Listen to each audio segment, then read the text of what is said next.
Hello, my name is Carolina Muñoz, and today I'm going to talk about the curriculum in Corazonista School.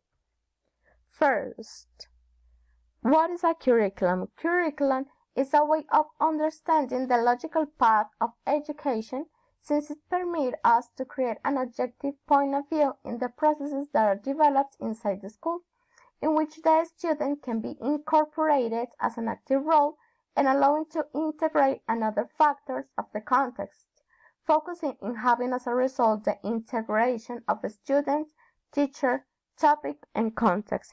For this, we need to design a dynamic curriculum, flexible and very adaptive to the students.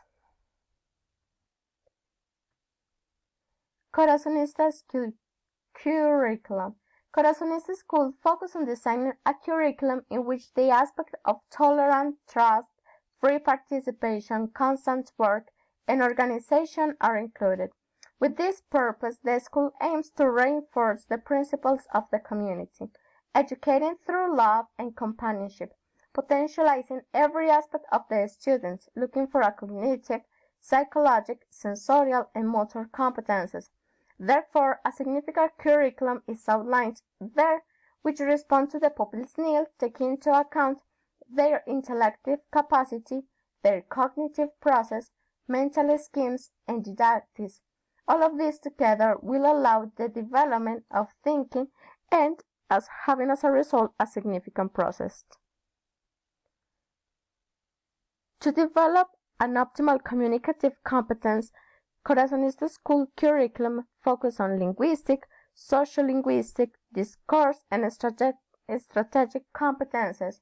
All of this together will develop the ability of the user to adapt itself to the social context in a particular situation, also to be able to interact with the community in a parameter assigned. This leads to the appropriate behavior in the culture immersed and, additionally, guides to the correct interpretation of actions and discussions.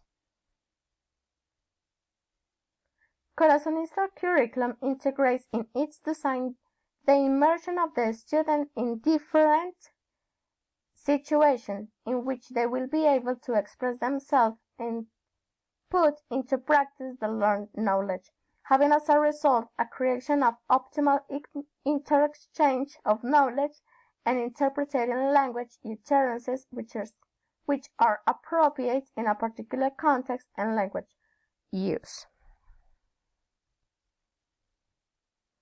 To conclude, we can say that this curriculum does allow to design effective strategies to accomplish the goals proposed regarding the communicative competences in the students, since the teacher has total freedom to implement in the classes the considered and necessary activities and develop them in the class as long as they do not go against the principles of the institution.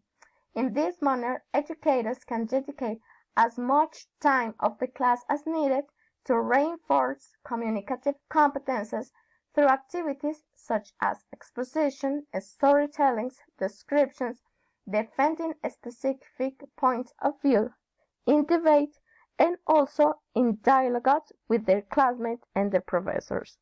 Thank you very much. See you next time.